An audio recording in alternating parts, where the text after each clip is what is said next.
Kotarı. Hani. Şimdi garzına çıkın masa bulakışın.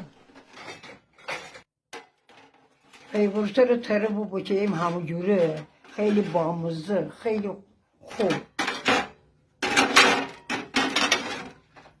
گرزنه و ترشکک و همونجوری گیسید یه آلارماره نمیدونم چی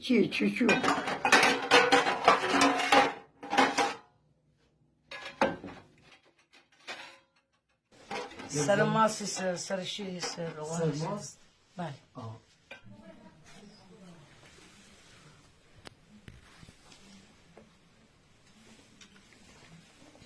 جای شما خالی منزل حاج آقای خشک جهان در روستای بردسرا همه غذاان یک طرف ماست پلا درسته؟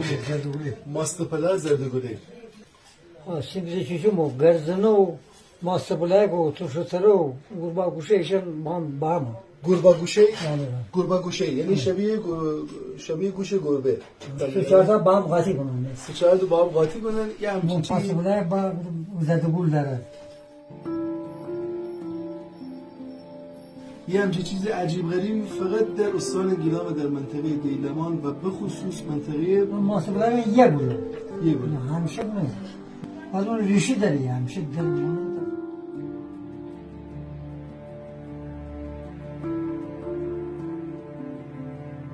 خیلی خاصیت داره نه؟ خاصیت داره گلوبه یا درمانه ماست بلک کلبانی تنابانیه اصلا انجی تونده آدم چه شماش کنی خیلی خاصیت داره یعنی تو بنی کلاس بانی پس داره پس این ترهی که شما امشب زحمت بکشید چاودین در حقیقت مخلوطی است از گیاهان مخصوص منطقه دیلمان که برخش در بهار داره برخش هم در تابستون.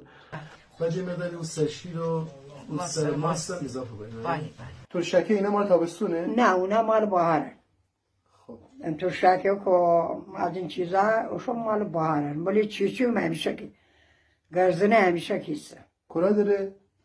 همونجا داره ولی تابستون موقع بابام فقط باغا میداره او داریم اگه باغ میایت من دارم اونو تر پول بگو یه لاغ بیا تابستون تر چاول